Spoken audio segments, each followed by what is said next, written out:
আসসালামু আলাইকুম রহমতুল্লাহি ওবরকাতুহ। সম্মানিত দর্শক, পুরো আমেরিকা জুড়ে, ইউরোপ জুড়ে অ্যাপ স্টেইন যৌন কেলেঙ্কারি নিয়ে রীতিমতো লঙ্কাকাণ্ড ঘটে যাচ্ছে। আমেরিকার অনেকের মধ্যে রীতিমতো কাঁপন শুরু হয়েছে। ব্রিটেনের রাজনীতি তছনছ হয়েছে এবং ইতিমধ্যে একজন মন্ত্রী পদত্যাগ করেছেন। এবং এই অ্যাপ স্টেইন কেলেঙ্কারিতে ইতিমধ্যে বাংলাদেশে আব্দুল আল মিন্টু সাহেবের নাম এসেছে। আর পরবর্তীতে আর কার কার নাম আসবে, এই ভয়ে বাংলাদেশের রাজনৈতিক অঙ্গন, ক্ষমতার অঙ্গনে রীতিমতো থরথর করে কাঁপুনি শুরু হয়েছে। বিশেষ করে যাদের সঙ্গে আমেরিকার খুব দহরম মহরম সম্পর্ক রয়েছে, আমেরিকার রাজনীতি, আমেরিকার অর্থনীতি, আমেরিকার সোশ্যাল যে কালচার এবং একই সঙ্গে আমেরিকান ডিপ্লোম্যাসি। বাংলাদেশে যারা ইতিপূর্বে আমেরিকাতে গিয়েছেন, বিভিন্ন ক্যাবারে গিয়েছেন, ডিস্কোতে গিয়েছেন, মদ খেয়েছেন, নেচেছেন, গেয়েছেন, বিভিন্ন রমণীর সঙ্গে রমণ করেছেন এবং সেই ক্ষমতা বাংলাদেশে দেখিয়ে বাংলাদেশের প্রশাসকদেরকে, রাষ্ট্র ক্ষমতার লোকদেরকে ভয় দেখানোর চেষ্টা করেছেন। এই অ্যাপ স্টেইন যৌন কেলেঙ্কারিতে তাদের সকলের মধ্যে কম্পন শুরু হয়েছে। বিষয়টি নিয়ে আলোচনা করব, তার আগে একটু ভারত থেকে ঘুরে আসি। ভারতের নরেন্দ্র মোদী প্রধানমন্ত্রী, তাকেও এই অ্যাপ স্টেইন কেলেঙ্কারিতে জড়ানো হয়েছে।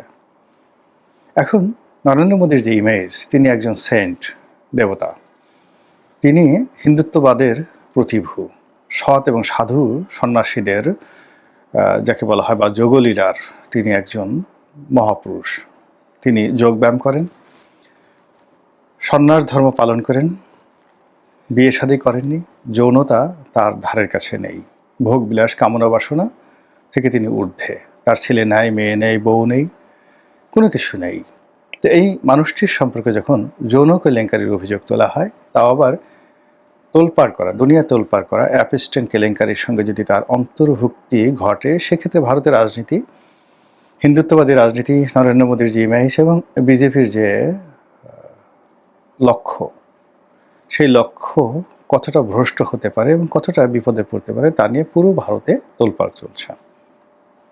তো এই বিষয়ে বিস্তারিত বলার আগে অ্যাপ স্টেইন কী এবং এই কেলেঙ্কারিটা কী, সেটি আপনাদেরকে খুব সংক্ষেপে বলে যাচ্ছি।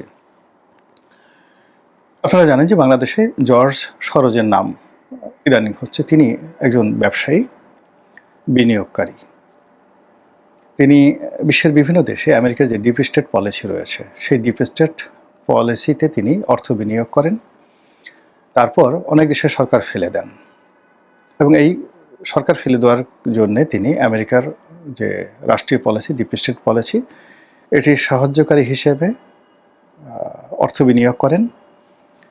আর আমেরিকান গভর্নমেন্টের উচ্চপদস্থ কর্মকর্তাদের সঙ্গে তার একটা সম্পর্ক রয়েছে এবং সেই সম্পর্কটাকে কাজে লাগিয়ে যখন তৃতীয় বিশ্বের কোনো দেশে সরকার পরিবর্তন তিনি ঘটাতে পারেন, জর্জ সরোজ, সেই জর্জ সরোজ যখন ঘটাতে পারেন, তখন তিনি আমেরিকার সঙ্গে বাংলাদেশের যে ব্যবসায়িক ডিলগুলো হয় ব্যক্তিগত পর্যায়ে, রাষ্ট্রীয় পর্যায়ে, সেটা থেকে একটা বড় কমিশন তিনি পান এবং এইভাবে তার বিত্ত এবং বিলাসের একটা বিরাট যাকে বলা হয় বলয় গড়ে উঠেছে। এবং বাংলাদেশের এই যে ডিপ স্টেট পলিসি, বর্তমান সরকারের সঙ্গে জর্জ সরোজের, ছোটন গ্যাংয়ের কী সম্পর্ক, এটা নিয়ে নানা রকম গল্প কাহিনী চালু আছে।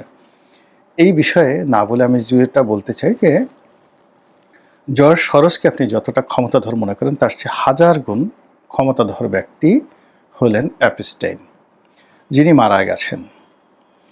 এর কারণ হলো যে তিনি তার যে ক্ষমতা, সেই ক্ষমতা আমেরিকার ভেতরে বাইরে সব জায়গাতে তিনি প্রয়োগ করেছেন এবং তার সেই ক্ষমতা কেবলমাত্র তৃতীয় বিশ্বের সরকার পরিবর্তন নয়, উন্নত বিশ্বের সরকার গঠন, রাষ্ট্র পরিচালনা এবং মন্ত্রী পরিষদ গঠন থেকে শুরু করে বড় বড় ট্রিলিয়ন ট্রিলিয়ন ডলারের যে ব্যবসায়িক ডিল, এই কাজগুলো তিনি করেছেন। তার অনেক অর্থ, তার অনেক ক্ষমতা, প্রভাব প্রতিপত্তি ছিল। তো এই মানুষটির সঙ্গে ডোনাল্ড ট্রাম্প থেকে শুরু করে বিল ক্লিন্টন, বিল গেটস থেকে শুরু করে পৃথিবীর যত শক্তিশালী লোক রয়েছেন সারা দুনিয়ার একটা চ্যানেলের মাধ্যমে তারা ঘুরত।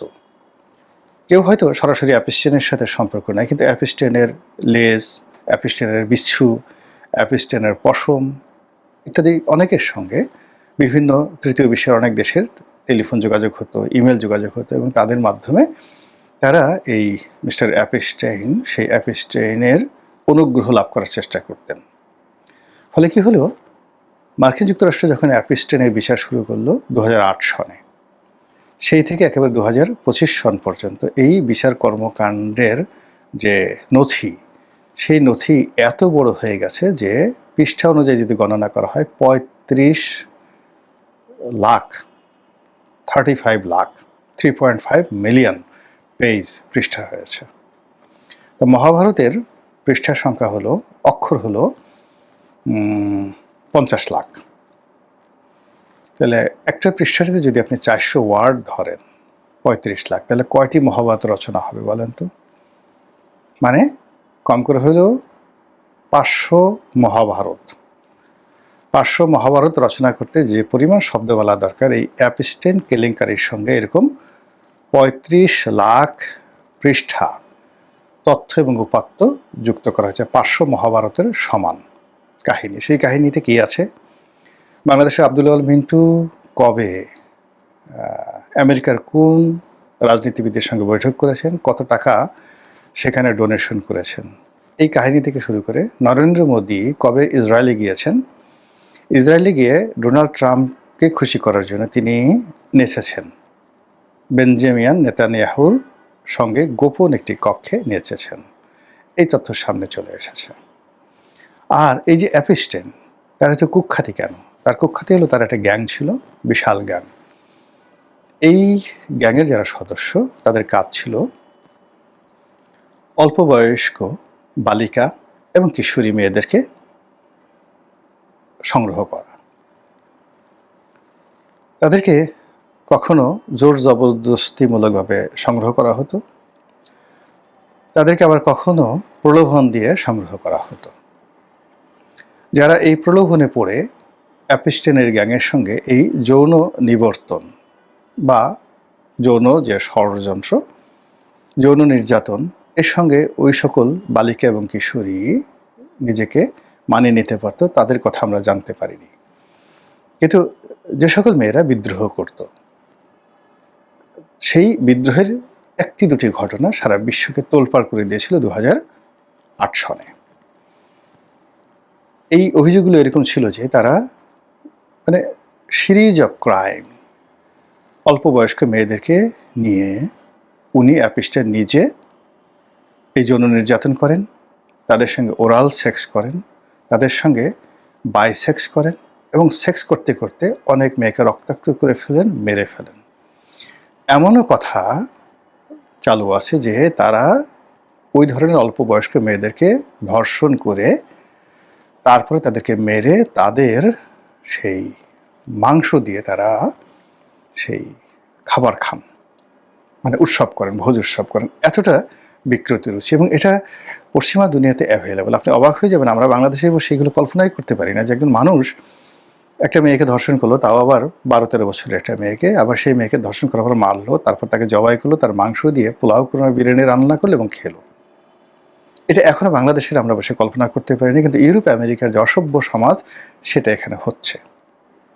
এবং এর আগে গালফ টাইমসটা একটা খুব মশহুর করা একটা নিউজ আসছিল যে কয়েকজন নাগরিক, কোন দেশি নাগরিক আমার এখন মনে নাই, সম্ভবত চীনা নাগরিক, তারা দুবাইতে বসবাস করতো এবং দূরে তারা দেখতো যে একটা বাচ্চা মেয়ে, 7-8 বছরের বাচ্চা মেয়ে, তারা বাচ্চা মেয়ে খেলে, সেখানে তাদের ধর্ষণের কোনো আকাঙ্ক্ষা জাগ্রত হয় নাই। তাদের মনে হয়েছে বাচ্চা মেয়েটার মাংস তারা খাবে।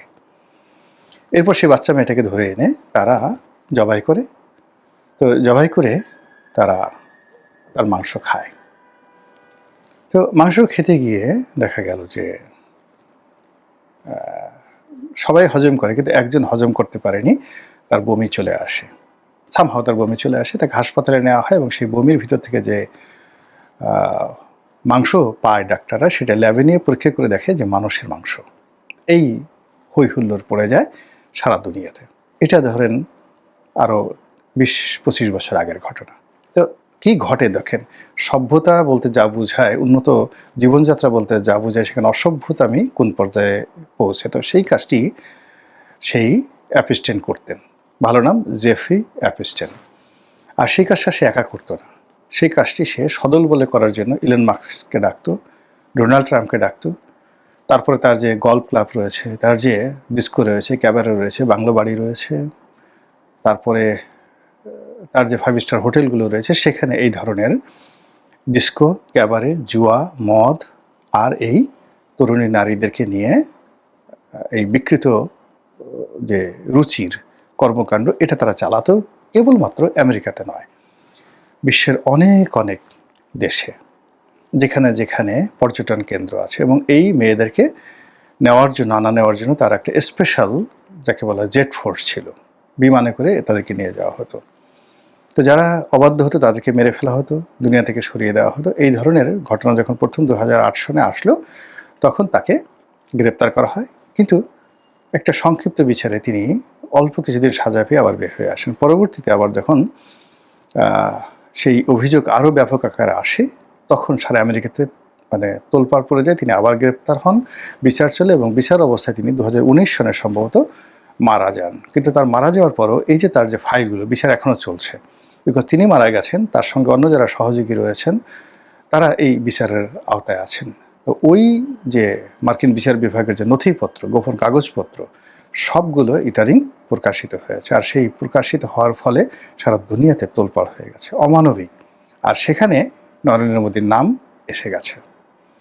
তো নরেন্দ্র মোদী কি নেচেছেন, গেয়েছেন, না যৌন কেলেঙ্কারিতে জড়িত হয়েছেন এটা হয়তো প্রমাণ সাপেক্ষ, কিন্তু তার রাজনীতির এই সময়টিতে ক্যারিয়ারে সর্বনাশ ঘটেছে। এখন নরেন্দ্র মোদী কেন ইসরায়েলে গিয়েছেন, ইসরায়েলে গিয়ে কেন নেচেছেন, কেন গিয়েছেন, কেন ডোনাল্ড ট্রাম্পকে খুশি করার জন্য 2017 সনে এই অপকর্ম করেছেন, তার সমস্ত ডকুমেন্টগুলো এখন ভারতে ঘুরে বেড়াচ্ছে।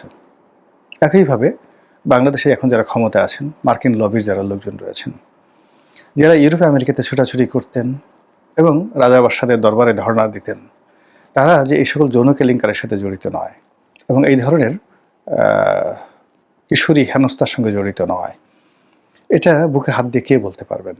দ্বিতীয়ত, তারা যদি সেই কর্মকাণ্ড করে থাকেন তাহলে নরেন্দ্র মোদীর নাম চলে আসছে।